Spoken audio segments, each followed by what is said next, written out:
Hey. Welcome to episode 88 of Awkwardly Awesome Podcast. I'm your host, Jason Freeman. I'm a speaker who ironically has a speech impediment, and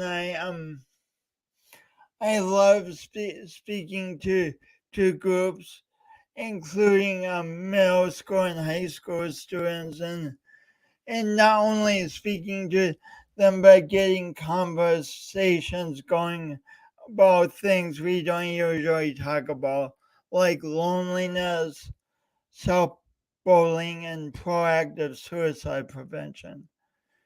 And today, speaking of schools, I'm lucky enough to have a friend on who's a retired assistant principal and principal.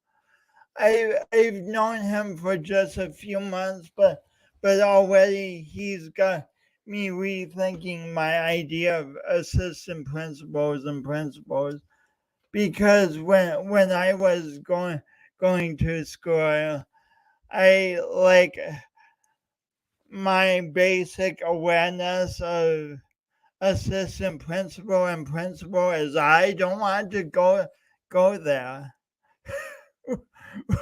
Which isn't much of a grounds for building a positive relationship. So I'm excited to talk to my guest. But before that, let's see how long I can hold my breath. Before that, today's guest, Mike Crabtree. welcome back, Mike Crabtree. Let me tell you about Mike Crabtree. Mike Crabtree has been an assistant principal, a principal, and director of various education projects designed to empower students to be their best.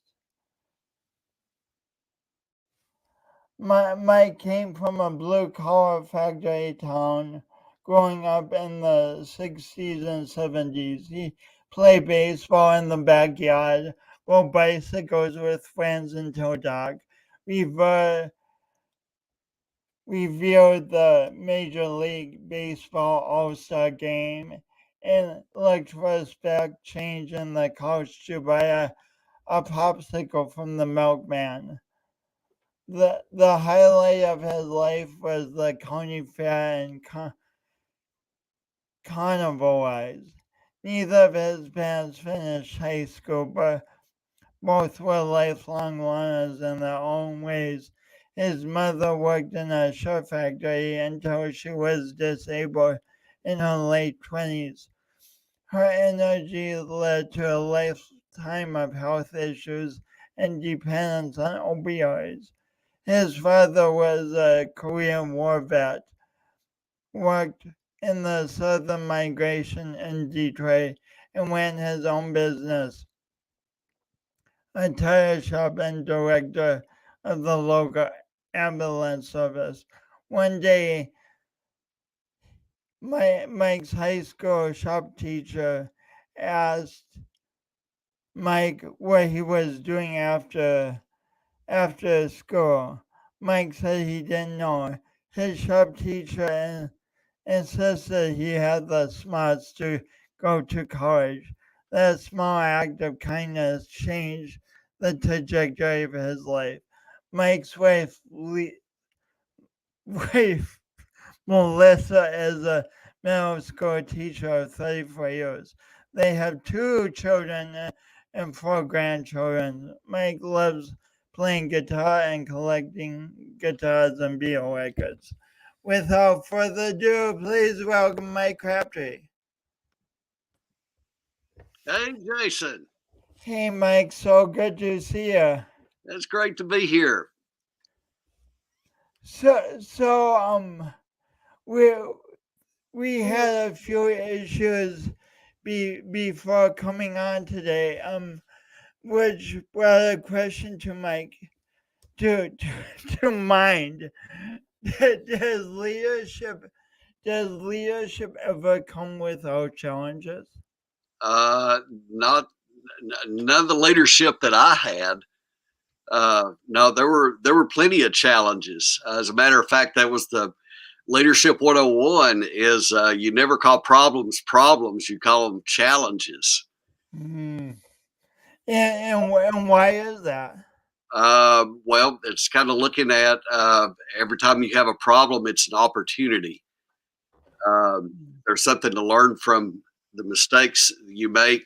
If you make a mistake, there's something to learn, and if you correctly, there's something to learn. So, yeah, there's no problems in life, just challenges. Ooh. So anywhere you go, there's always something to learn, huh? Yeah, yeah, that's been my experience for sure.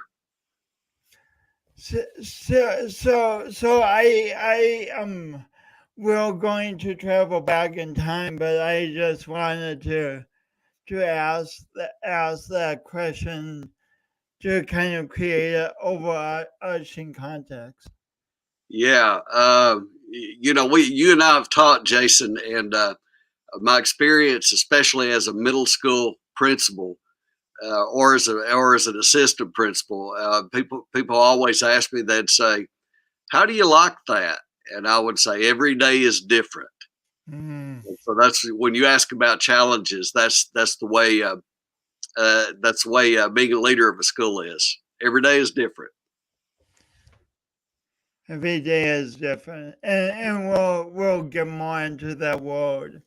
But first, what was what's one of your favorite stories from growing up, from when you grew up? Oh my.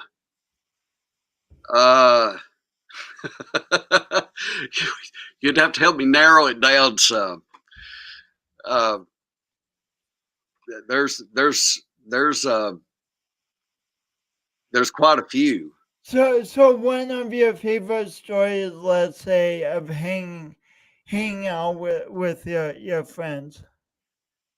Oh, yeah, there were times hanging out with my friends. One one of the coolest things was when in fourth grade when I moved outside of town, and it was less than 5 miles, and it was like a different world though. Moving from a city where I could see the school to I lived less than a quarter of a mile away from the school that I went to, and it was like 175 kids in kindergarten through eighth grade. So we got to know each other pretty well. Um, one story that stands out among many is when I was in eighth grade. We walked back. Me and a couple of friends walked back and forth to school. So From outside of town or from in town? no, this was outside of town when we lived out in the country a little bit, and we'd had a lot of snow days, and so to make up for the snow days, part of what the county did was they had us go an extra hour, and I kind of rebelled against that. And I didn't want to, it's springtime. I was ready to go home. So the bell rang at 2:30, and I told some friends earlier that day. I said, "I'm not staying. At 2:30 bell rings, I'm out of here, man." They said, "What are you going to do?" And I said, "I'm going to head out that back door, and I'm going to go across that field, and I'm going to go home." And I was talking real big, and then they said, "Yeah, we'll do that too." So I'm thinking, "Oh crap!" Now I have to do it. And so when the 2:30 bell rang, we did. We took off across the field, and I can still remember this to this day what I was wearing, and we were laughing, going across the field. And in my mind, I thought, yeah, if we get caught, I'll just say we forgot. Oh, God. and sure enough, the next day, Mr. Garrett, who I hope listens to this, he he met us at the door and looked us up, and I tried that. He said, "Where were you yesterday?" And I said, "Oh, I forgot." And he gave me that "yeah right" look, and then I started begging him. I said, "Please don't please don't tell my dad. Don't tell my dad. Whatever you do, don't tell my dad. So he came up with an alternative discipline where instead of going outside for that hour for an extra hour of recess, me and the two other guys had to help the custodian mop the hallways and things like that for a week or two. So yeah, that's one. I thought I was being big and bad, and it kind of came back on me. So, speaking of coming back on you came full circle then, because you were the assistant principal and then the principal when kids Yeah. would do things like that. Oh And yeah. how did you handle how did you handle that, knowing? Well, it's most of the time, you things would be, you'd have funny things like that, when you catch kids, especially in middle school. And I used to tell the parents, I say, if your kid gets in trouble, we'll try to stay away from the big five. And the big five are things that get you automatic suspensions or long-term suspensions. I said, we stay away from that. I said, we can handle everything else. What are the big five, out of curiosity? The big five would be like bringing drugs to school, bringing a knife to school, or something like dangerous like that, harassment, different. There's a couple more, but there were five that really, by policy, my hands were tied. You just had to do something with them. But I told them, I said, if it's just middle school stuff, if kids go mess up, they're going to mess up in middle school. That's just kind of the way of it. That's the way I was. So yeah, but I'd have kids come in, and every now and then I try to keep a straight face with them, and then I'd say, okay, yeah, here's your consequence, and they'd say, you're giving me a consequence, but you were laughing at that, and I'd say, this is the honest truth. I'd say, that's a great life lesson for you. That some of the stupidest stuff that you will ever do will get you in the most trouble. And but having been through that, and I wasn't big time bad trouble or nothing like that, but having my share of mischief, made me understand with kids is that kids make mistakes, they mess up. It wasn't about getting mad and punishment or anything like that. It's like, let's learn to do better. I'm so glad I grew out of being a kid and grew out of making mistakes. Just kidding. Yeah, right. See, I'm giving you that yeah, right look right now. So when I assume you know Sally. Oh yeah, Sally joins. Hey Sally, shout out to Sally. So do you want to read her comment? Yeah, Sally says, hi, these stories are why you were such a good principal. You knew all the tricks.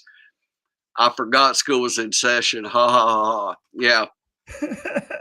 Yeah. Sally's a great parent volunteer. I had at the school and still does a lot of volunteer work. She's awesome. Now you know my tricks. So when you were, and I love asking lots of guests this, but when you were 8 or 9 years old, if I had asked you, Mike, what do you want to be when you grow up? What would you have said?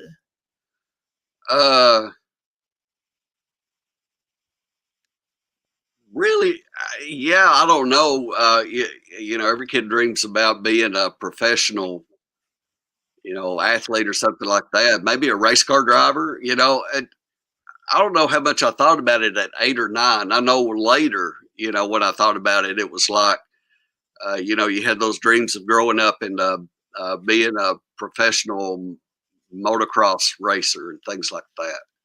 It's kind of funny you asked that, Jason, because part of what I did in middle school, when I was an assistant principal, I would bring 8th grade in and we'd talk about career day. We'd always have a career day at the high schools. And so for a year or two, it was my job of prepping them for career day. And I asked them one time, I said, anybody want to guess what I wanted to be when I grew up when I was your age? And some kid said, yeah, you wanted to be an assistant principal in the middle school? And I said, oh, God, no. Nobody wishes that. Ever. No. I told him I wanted to be a bull rider. I told him I wanted to be a race car driver or something like that. And I said, which is really kind of, that's not realistic for me. I did have a student, though, in that group who said, I want to be a bull rider. And Wow. I think he went to school for it. If they have a school for bull riders, I don't know. But he was a bull rider. He became a bull rider for a period of time. I don't know if he's still doing it or not. It's been some time. But he became a bull rider. I've had race car drivers, motocross, everything that I wanted to do. Recording artist, people, some of my kids have toured the world and stuff. So those are things that I've dreamed about doing when I was their age. They're actually doing them. Wow. So you got to live vicariously through your students. Well, yeah, everything.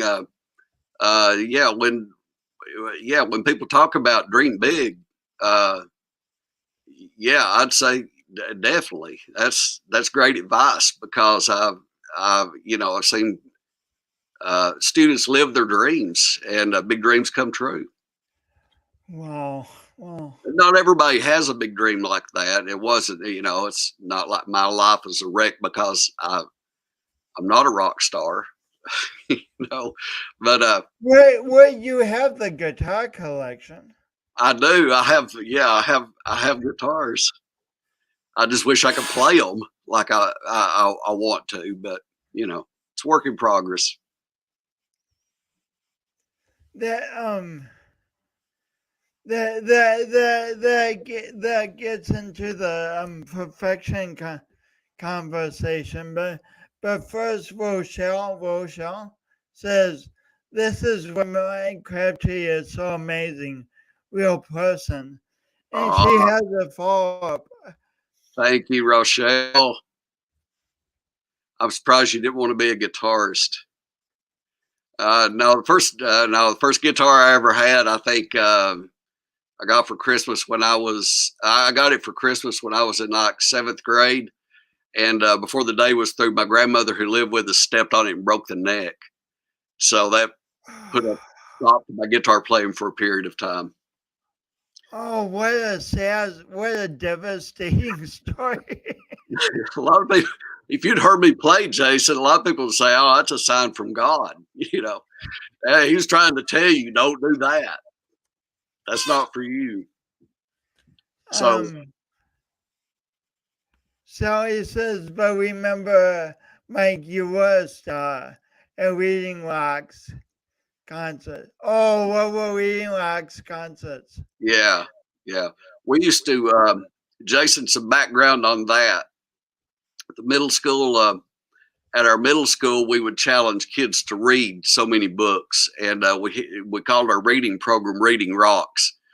And at the end of the year, if the kids had read met their goal, number of books school wide, we'd throw a real rock concert for them. So after the first year, we decided just to do our own band instead of hiring somebody. So I got to play in the band, but the main reason I got to play in the band was because I was principal of the school. So it wasn't because I had an abundance of talent. That was not it. It was because I was the boss. So speaking of musical instruments,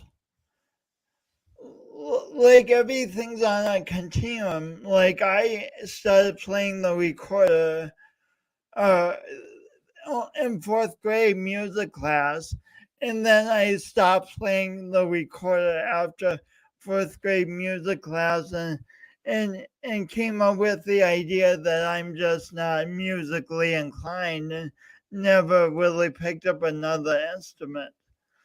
So since I wasn't like a prodigy, I just quit. At least you've practiced off and on all these years, haven't you? Well, yeah, it kind of came and went. Um, you know, over the years, there was a long period of time, a couple of decades, where I didn't own a guitar. Didn't have one until my kids got old enough to where they were kind of interested in it, but it was a good excuse for me to go out and buy one.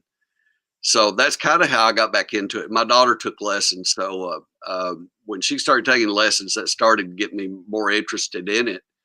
Um, so that was pretty cool. But what you said, Jason, is interesting. It's one of those things that, um, yeah, a lot of people with any learning. This is an educational thing. With any new learning, it's tough.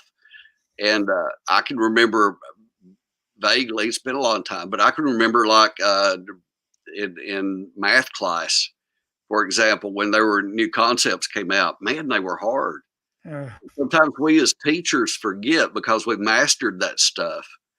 And you know what I would recommend to educators, and when I say educators, that's teachers, principals, teaching assistants, anybody that works with kids, is every now and then try learning something new, like a recorder. Those things are hard. They're hard. I mean, they're difficult for me to play. But that new learning, sometimes we need to do that to put ourselves in kids' places to realize just how hard and how frustrating it is learning something new, and especially something that doesn't come natural to us, like you said. Following up on the concert, Robin says it was awesome. The kids loved it. Yeah, thank you, Robin. Robin's awesome too. She's being kind. It was awesome. We had a good time. That's all I know. We had a great time.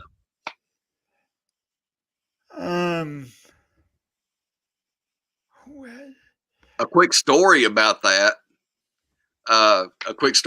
Jason, if you don't care me telling. We were doing, I think it's the first year that we were doing the concert.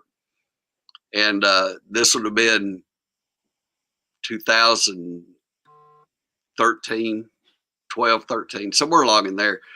And I recommended to our singer, I said, we need to do Don't Stop Believing. And he said, why? And I said, because the kids go around school singing it all the time. Evidently, it was on High School Musical or Glee Club or one of the TV shows. And I said, I hear them singing it. And they were like, no, man, we don't need to do that. We don't need to do that. I said, you wait. I said, we need to do it. So we practiced it. And when we did it, I remember we were out and we were on stage, and when we did it, I mean, all the kids started screaming. They stood up, they started singing along. And I remember he just kind of looked at me out of the corner of his eye, and I winked at him. So every now and then you get a good one like that. That's an awesome story. Denise Long says Mike Crabtree and his wife are true educators who understand that education is more than what happens in traditional education. They know that it is about building relationships with students. That's my friend Denise Long, who is now keeper of the stories at William Blount Vocational School, and that's a cool place. My wife worked there for a long time, was an assistant principal there, and then I was assistant principal at the high school. But yeah, Denise, it's not just about building relationships with the kids, but it's about building relationships with each other. And you know, Jason, you and I talked about that, about working in a good culture. And Lisa Anna, that you've had on your show before, you know, talks about workplace culture. And Denise knows, working in that vocational school, it was like working with family. You know, everybody watched out for each other. They took care of each other. And sometimes they be frustrated and angry and upset with each other, but you got over it. You worked it out. And that was a model for what I wanted our middle school to be like when we opened the doors. Is that yeah, we would be that family like that. Is this the school where a group of you would get together in the evening and play basketball? Yeah, that happened pretty much. That was a constant when I was a teacher. But yeah, I give a shout out to Dog Crow, who always had keys to the building, and Teddy Poe, who recently passed away. God rest his soul. Teddy was awesome. Mm. God's brother-in-law, and we'd get a group together and go play. Yeah. Mm. So two things about learning new things. First of all, how would you say your parents were lifelong learners? How did they love to learn? Oh yeah. Well, I remember my dad talking, and my dad didn't get a high school diploma. He was one credit shy. Uh, One credit. yeah, One? yeah, Ah. yeah. According to him, he said the English teacher he barely missed it, and she said if you come to summer school, you can get your diploma. And I believe he had already turned 18 at the time, and had a draft notice waiting on him. And so he ended up taking a different path. But he always talked about that with regret. But when you talk to my dad, when I was a kid, I loved to read, and but my dad, he'd always say, "Yeah, I'm not a reader. I don't read," because he thought being a reader was sitting down with a big thick book and like a novel and reading the stories and things like that. But I always saw my dad. We lived on a small farm outside of town, and he really loved learning how to build things. I'll give you an example.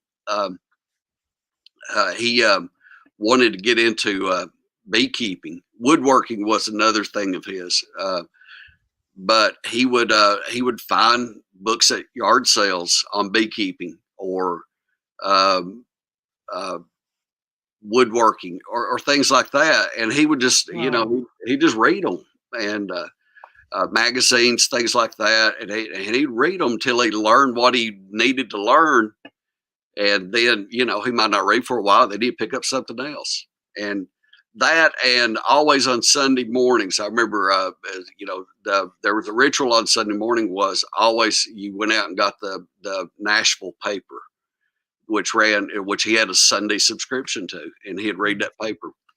And my mother, but he taught me that about something breaks, you want to learn how to fix it. You ask people, you read, you find all the information you can. Uh, that kept life interesting, I think, for him. My mother was a very spiritual, very devout woman of faith, and read her Bible daily. And I would Mm. see her doing that, and the way she would talk to me about it uh, really left an impression on our family life. Uh, and she was always, that was her thing, and she would listen to uh, all sorts of broadcasts and things like that. And the way she got her information may not be in a written form necessarily, but she still took in a lot of information and had a lot of good topics to talk about. Wow. Sounds so, they sound like great role models for lifelong learning, and then later in life you had the opportunity to pick up a new skill of running, and you like the instant you started running, you just loved it and you wanted to be doing it all the time, right? Yeah, I hated it. You hated it. Sally So Jordan. what kept you going on it? if Sally is listening to this, she's going to be popping up here saying, "Stop it! Stop it! Stop it!" She's a big runner and organizer in the running club here in town. So, but she knows how I feel. No, running hurts. I started late and I ran. No, I'll say I ran when I was a teenager. We'd run some. I ran some in college, just to keep in shape and have something to do and stuff. But I started because my son at the time got into it, and I was nursing bad knees, and I used that for a long time, and finally just got frustrated with walking. I wanted to go a little bit faster, so I started running. But truth be told, running sucks. I don't like. I don't like. But I do it, and I haven't done it in a while. But I've got to get back into it. But I still walk, and I'm still active in things. But it's like, no, I do enjoy the time alone. I like the peacefulness of it. I like the getting away and kind of being able to, whatever frame of mind you're in, to reflect or whatever. I did enjoy when I was into running some races. I enjoyed the camaraderie, the running family, whether you were a 5K, walk, run, or a 100-miler. There's a lot of love in that group. Did you do 100 miles? No.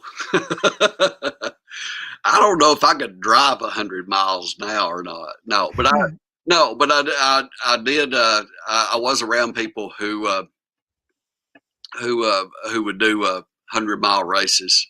I really admire that for sure. There's Sally.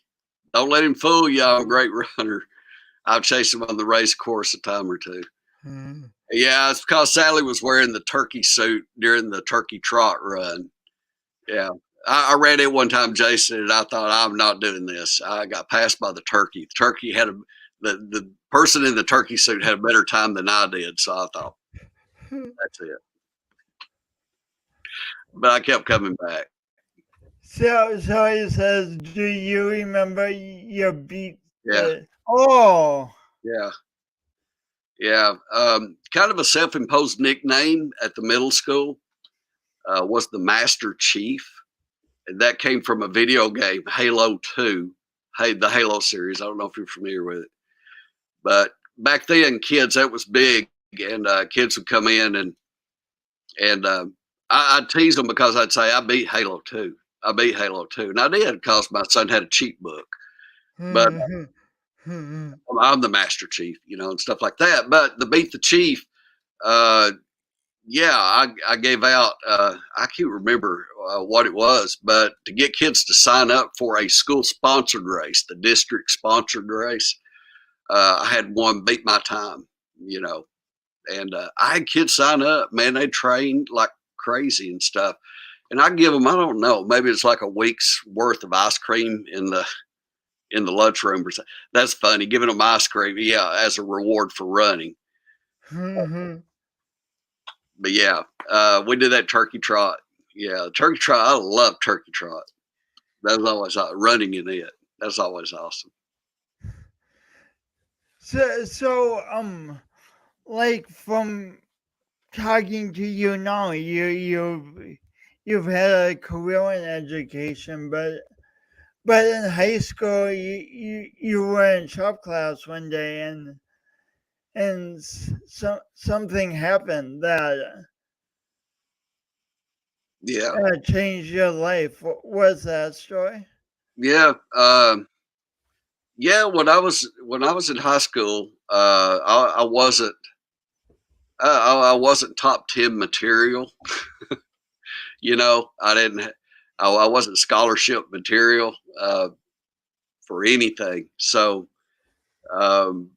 there weren't a lot of I didn't get a lot of encouragement to go on to school. Now this is back in the late 70s, early 80s, and one day I was in shop. I did take agriculture for 4 years, and our teacher, Mr. White, who was a World War II veteran and typical shop teacher, he put up with me for 4 years. And so, some of the, when I say about being mischief and stuff, I could probably write a book about stuff me and my friends did, and just his class that drove him nuts. And but he let me sign up. He let me sign up every year. So I was in there with my friends and stuff. And one day he comes to me, and it was kind of late in my senior year. And as a matter of fact, I had taught my way out of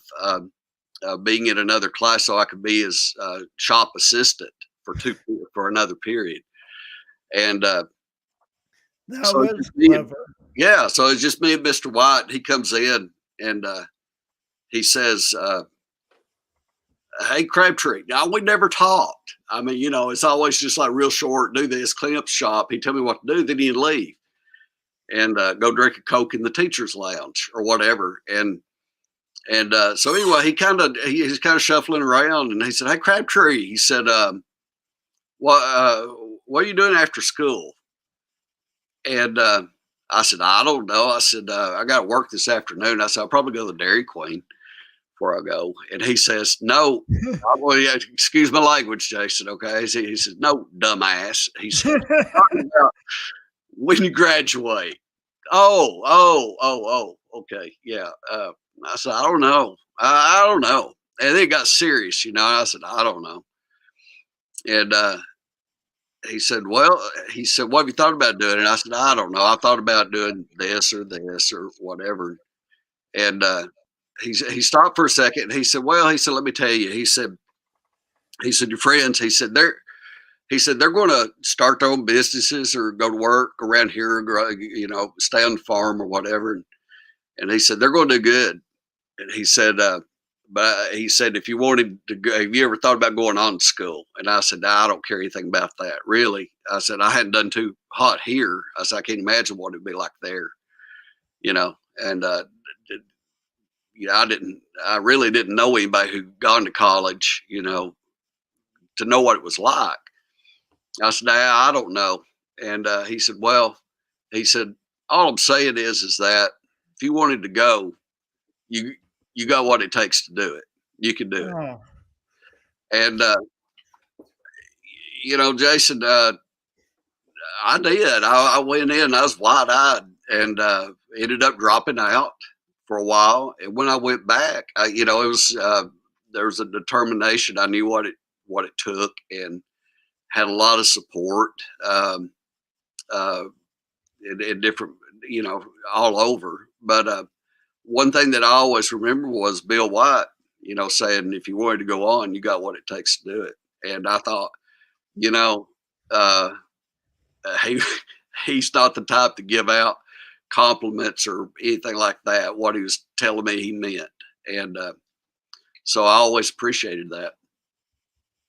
I love this story for so many reasons, but one of them is so often, at least I think, to do something kind for someone is going to take hours or take days, be overwhelming, but in those few minutes, Bill White helped you change the trajectory of your life. Oh yeah, yeah, and Jason, it didn't change it that day, but it took some time before it set in, and it's like, well, what am I doing here? I remember being at college and thinking, what am I doing here? I don't belong here. And that came back to me, and it always came back to me, and I thought, I know he meant it, and I've always tried to be encouraging with my words, especially to students. But I know sometimes I've made comments that I didn't think about that were hurtful, that weren't encouraging, and I regret those. And a lot of us do that. But the power of words, especially if we're educators, we can't underestimate that. I know as a student, when a teacher spoke, it was like it came down from the mountain carved on stone. Hmm. How do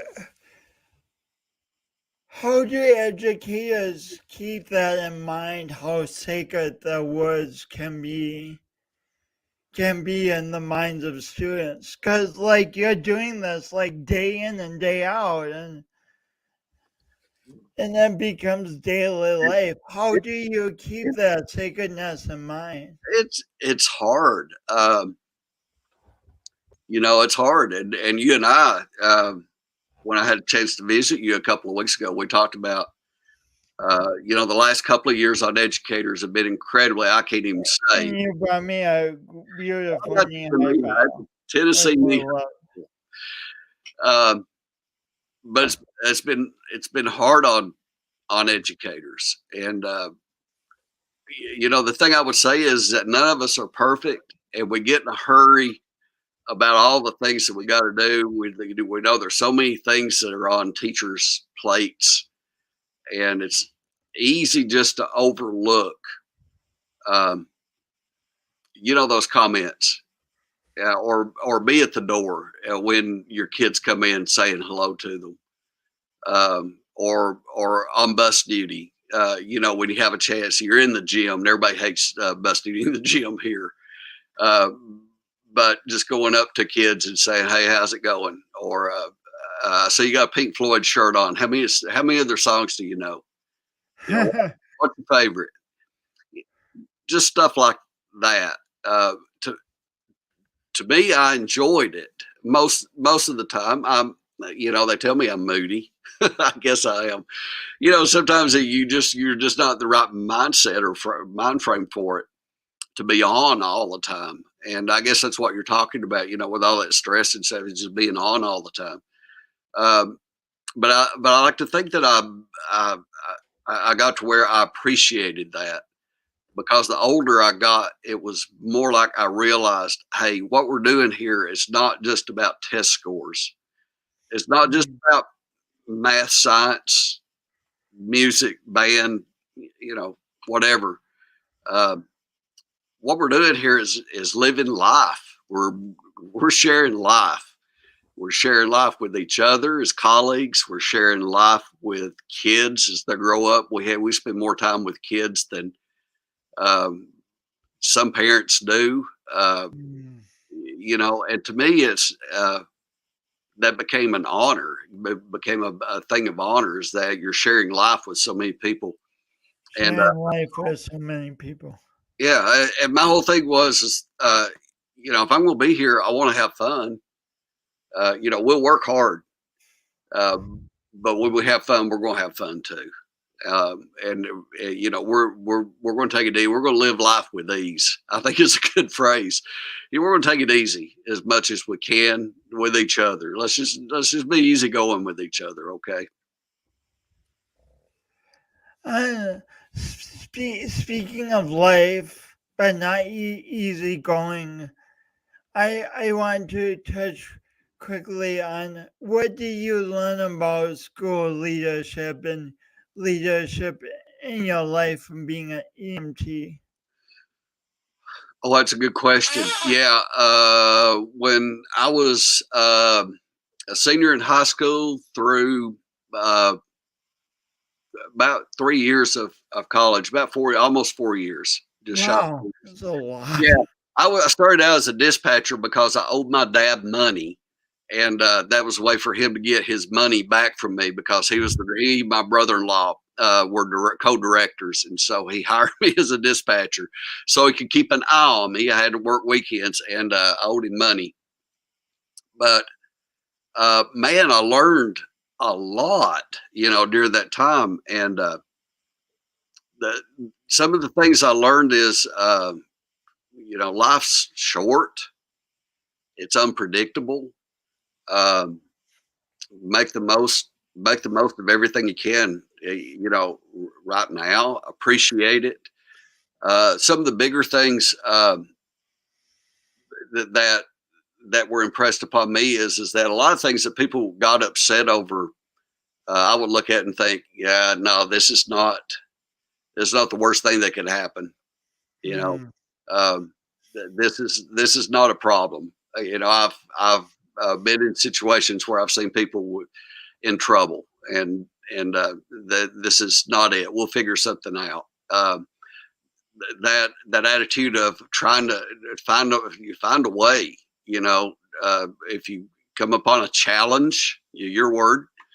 Um, don't just look at it and say, "Oh man, I don't know what to do," or whatever. Find a do something. My dad used to say, "Do something right or wrong." Your Just dad used to say, "Do something right or wrong." What a great phrase. do something right or wrong. He had a lot of good phrases, but that was the one I can say. Yeah, but yeah, yeah, that whole lesson of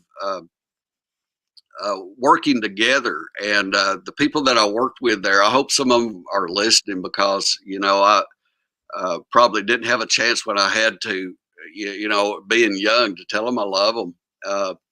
And I thank them for taking care of me when I was young. I was young at that, and they took How old were you? 17. Yeah, when I started. You're very young for all that. Very young. Yeah, yeah, and a lot of people start when they're 18. Yeah, 17, 18. They get into it at that age, and it's hard. I respect those people, those first responders. Oh man, but the thing that I learned was about the work environment, about that family, is that you gotta, that whole attitude of being there together, because we lived together, and if you were going to make it, there were unspoken rules that you had to follow, and and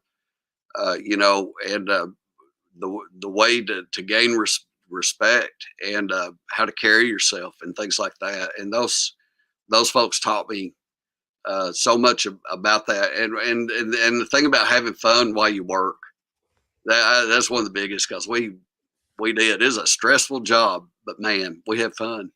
Mhm. Quickly,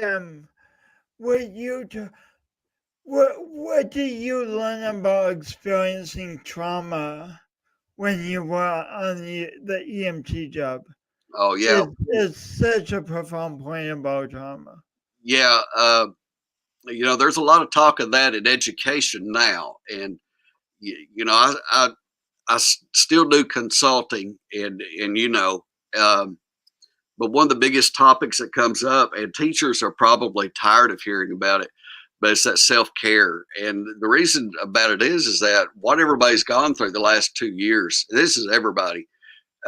It's been traumatic, and I've watched, because I still have a wife who teaches, my son and daughter-in-law, both in education, and my daughter, her oldest, is in school. I have two grandkids in school, so I've seen, and my friends are there. That's my family is there. That's my tribe is still there, and watching them. I retired in March, right before the shutdown, but it's watching what they went through, and it's like the first year, the attitude, and then this year it's caught teachers, principals off guard. It's like, man, we thought we made it through the tough thing when we had to shut down, and when we were virtually teaching, and we didn't know what we were doing, and then hybrid, and then we were in and out, and whether you wear a mask or not, and and the way I look at it is, it's like some of those runs that I went on as an EMT. Um, they were traumatic while you were in them, but you don't think about the trauma. It's not like, man, I can't believe this is what I'm seeing this. I can't believe I'm doing this. I can't believe this is happening to all those traumatic things. But when you step back, and you leave the hospital, and you're back, and you're alone, and it's those things come flooding, but that's when they come flooding in. And I think that's what happened last year, is that everybody expected normal, And Mm. really, it wasn't normal because we haven't dealt fully with the trauma of the year before or a year and a half before.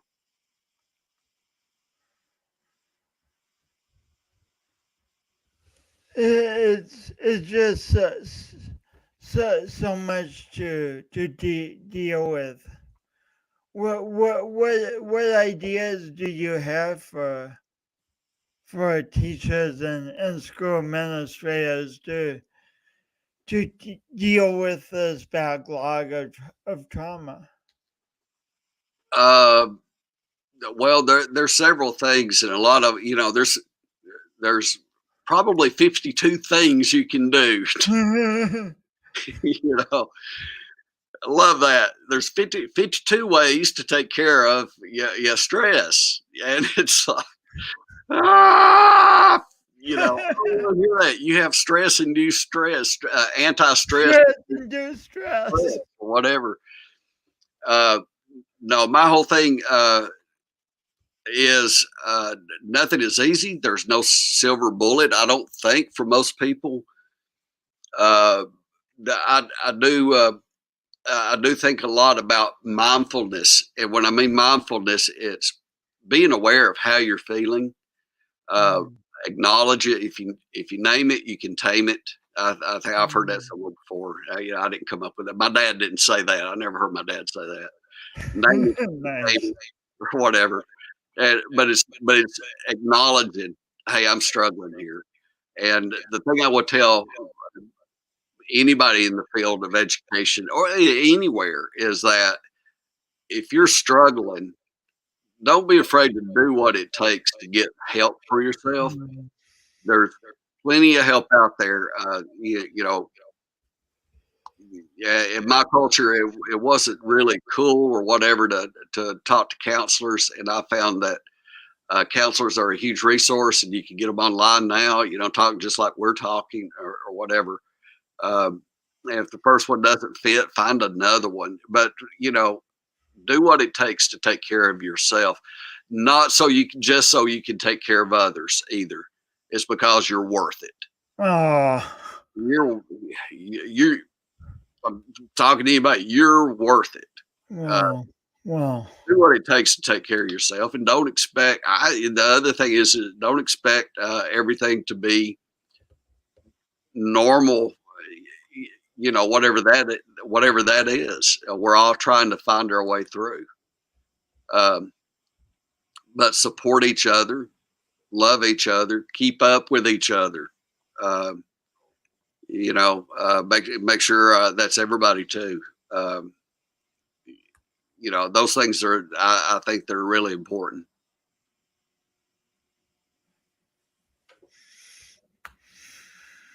Well, I love the idea that if one counselor doesn't fit, find another one. Like there's a lot of shoes you don't have to wear one that doesn't fit. No, I mean, and I've had people, and kids, people, colleagues that say, I went to counseling, that didn't work, I didn't like it, I didn't like my counselor. I said, well, how'd the next one work out for you? Oh, I just went to one. I'm like, you know, you don't like the guy who changes your flat tire. You going to drive around with a flat tire forever? Whoa, great metaphor. Yeah, get that fixed. Yeah, and the thing about it is that it's still not easy to talk to. But I'm old now, so I can talk about Uh, uh, hey, it's okay. It's okay. Everybody struggles. Everybody that I've seen really struggles from time to time. And this is a time to where if you're going to struggle, you will. But the good news is, Jason, is that this is an opportunity. The challenges of the trauma and everything like that is really an opportunity because some of the best uh, relationships are built through difficult circumstances. They really they really forge in fire the relationships that we're talking about. Speaking of utterly miserable circumstances, do you have anything you want to say about the epidemic of mass shootings? The epidemic Of mass shootings in school. oh,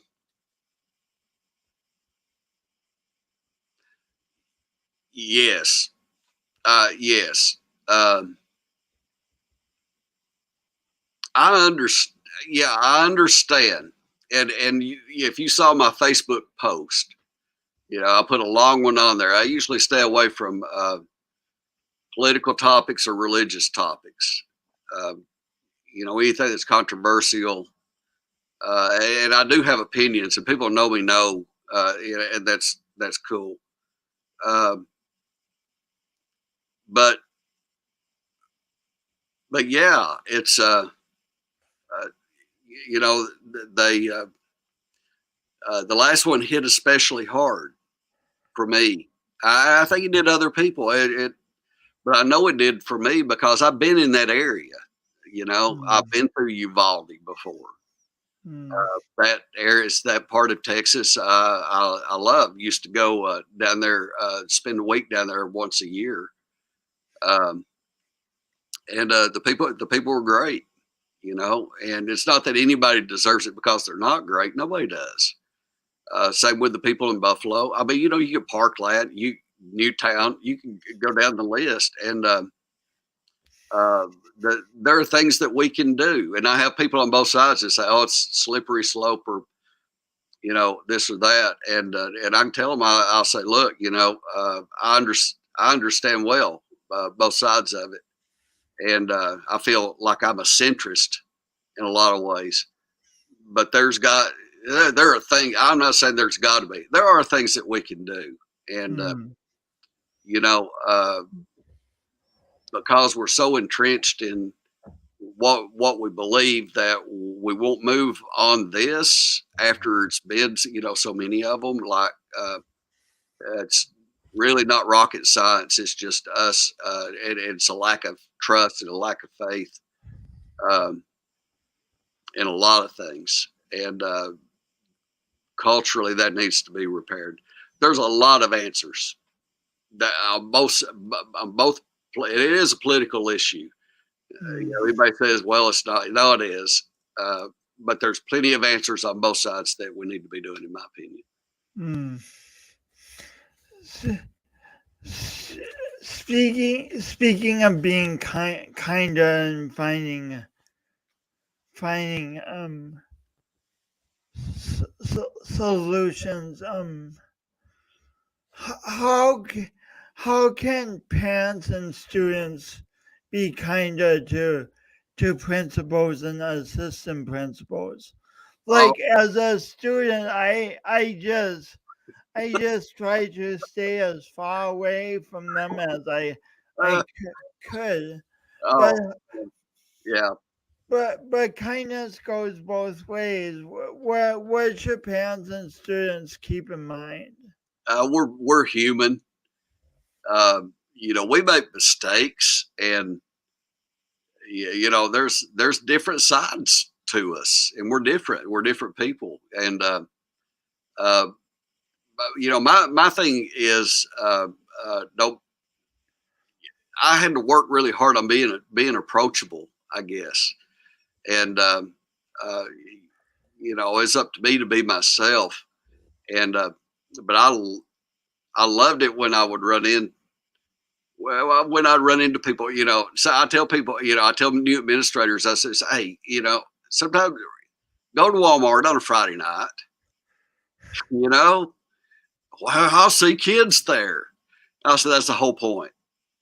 Sometimes they need to see you at Walmart.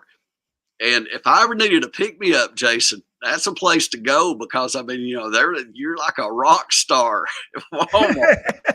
Kids see you, and it's like, oh man, there's Mr. Crabtree, and they follow you down the aisle, and they'd look, and that, and finally I'd go up to them or their parents, and I'd say, yeah, I'm Mike Crabtree, I'm principal down at school and stuff. I enjoyed that. That was fun, and I saw on here, and I'll have to go back, but I saw it here.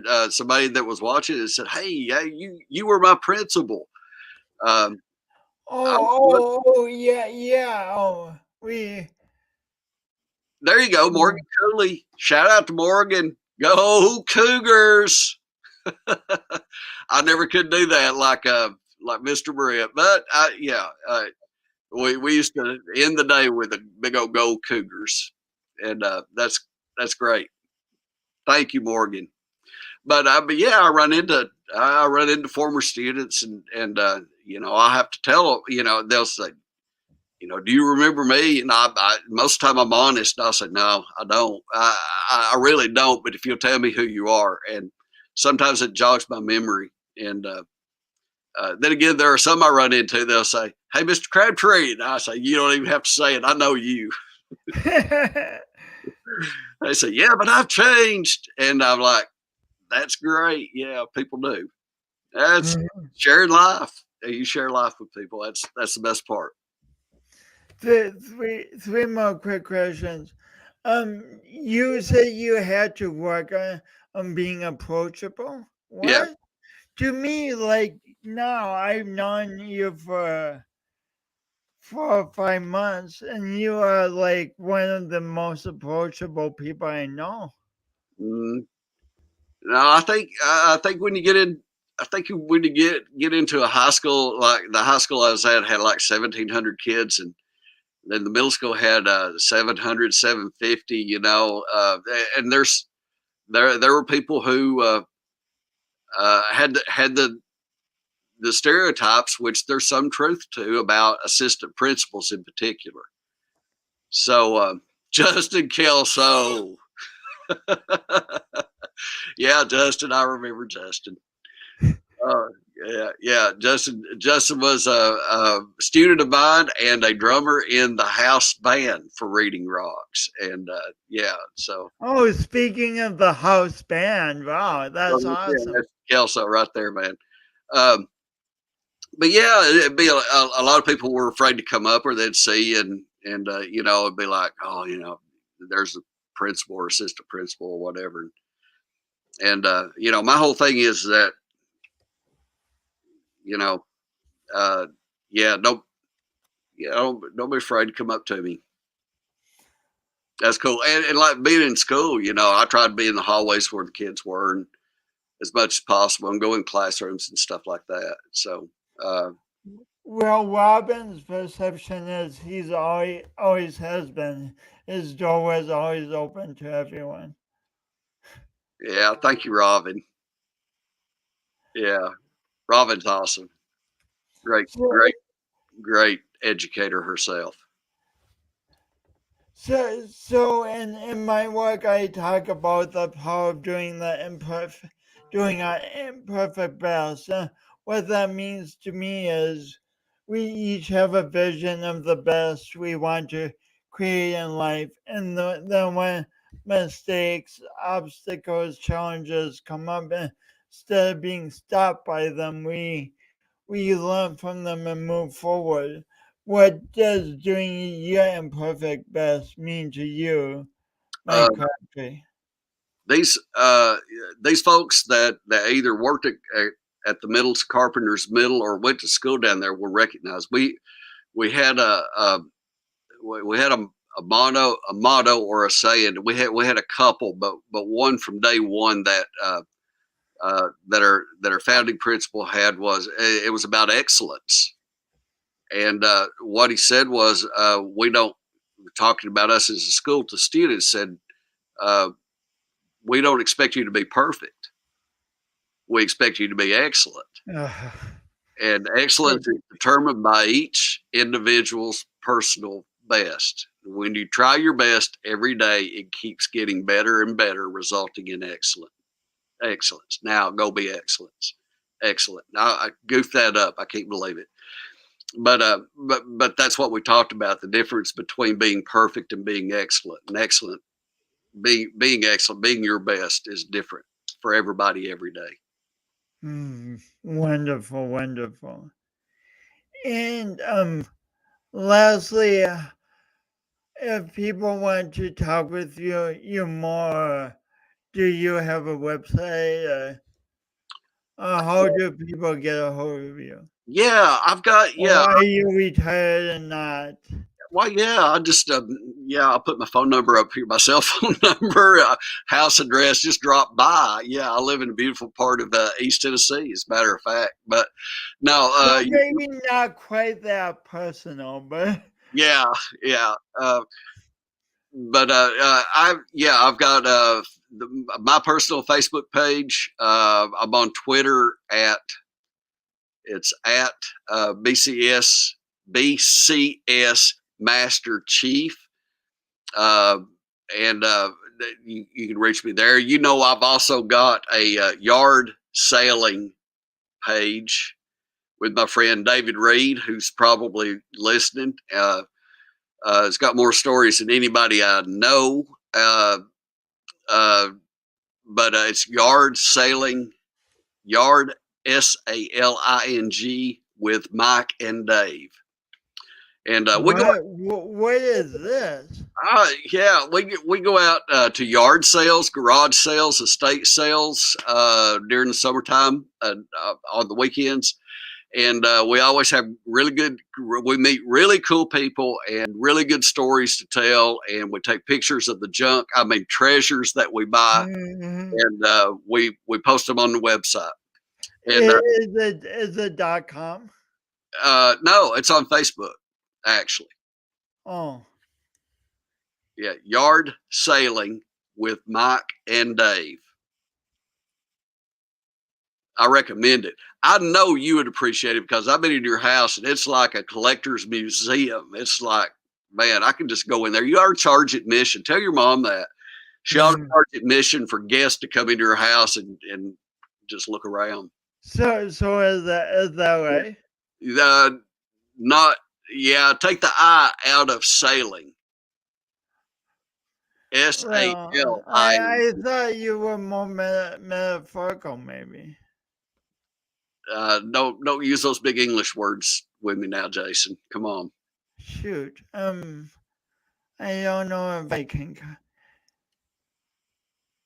So yard.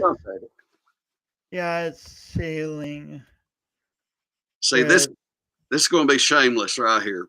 Mike and Dave.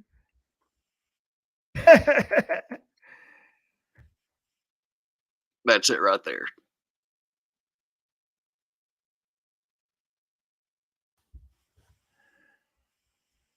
Okay, I think, can Jason type in spell? And we're really wondering right now. Oh man.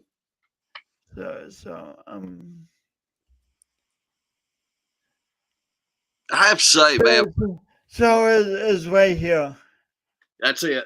That looks right. Yeah, that's close. Gosh, it sounds like a really fun Facebook page. Yeah, and that's going to be a topic of a book one day. Or stories about yard sales with me and Dave. Sure. So you have a Canadian Olympian watching you right now. Who's watching? Michelle Cameron Coulter. She's like she's a Canadian Olympian in synchronized swimming. Oh, hi, Michelle. I've been brushing up because I've met, and I'm as part of some of those folks I met through you, Jason. Some Canadians, and I always let them know that I am working on learning to speak Canadian.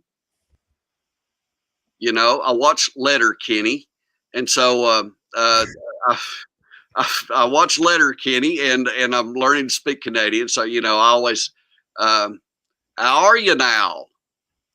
You say, good, and you? Oh, not so bad. Nice. So, speaking of books, before we leave, do you have anything you want to say about your forthcoming book? Uh, it's still in draft stage right now. Working on that. It's a book for new principals. It's imparting all the knowledge that I have, lessons that I've learned, and it's done hopefully in a humorous way. The book that I would recommend that they get right now is your book. That was put that up there. I know it's behind you somewhere. So this thing? Oh yeah, you just so happen to have one there. Awkwardly awesome. Yeah, that is a great book. Great book. Thanks. I didn't expect that. That was nice. Yeah, we ended up plugging your book instead of mine. Yeah, I liked how that worked. Yeah. Yeah. Oh gosh, we need to go. But Tina says, please tell me rule number one. Oh. What's rule number one? Step one. Well, when I became a principal at the middle school, Tina, step one is calm the hell down. That's always step one. Yeah. Nobody will ever remember anything else that I say, Jason, except for step one. It's like calm the hell down. Do teachers, students, and school administrators never get anxious, do they? No, never. Never.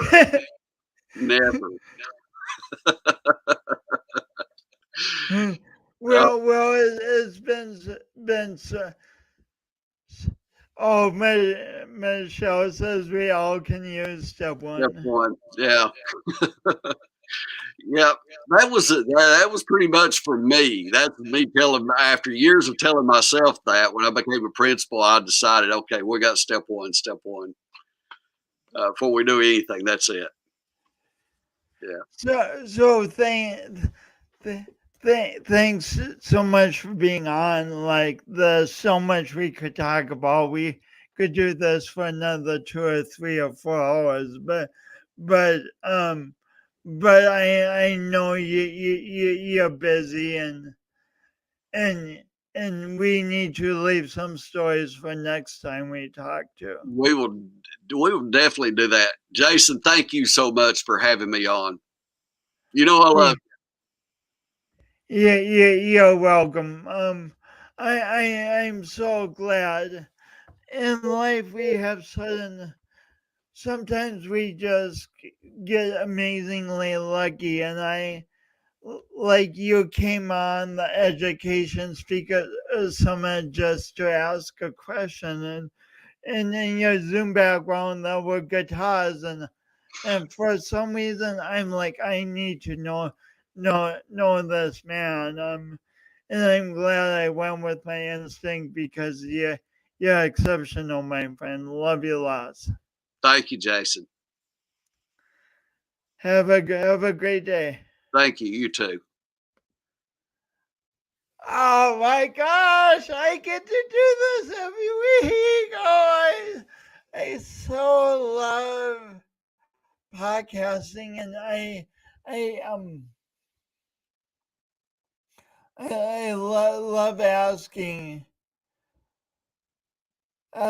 people questions and finding out more and more about them. And I just encourage you to be curious about the people in your life, both the ones you're just meeting and the ones you've known for years, and just see if you can reach out, um or just be creative in terms of asking new questions, and asking them about things you haven't asked about, and listen and follow up, and just be an explorer of the people in your life. They have great stories, and as you ask them exciting questions, hopefully they'll ask you exciting questions, because you have great stories too. speaking of great stories, another powerhouse next week, Alex Cagitani. And I've known Alex for years, and between now and next week, I'm going to work more on saying his last name right, because I think I'm still saying it wrong, which is totally on me. But between now and next week, I'll work on that. So anyway, please tune in next week for another great interview, and thank you all who came today for your time and for all your comments. You make the show fun, and I hope you were inspired, and just thanks for being you. And always remember, you are the best you because you are the only you in the world. And not only in the present time, you are the only you who's the only person exactly like you who's ever existed. So thanks for being you. You are the best.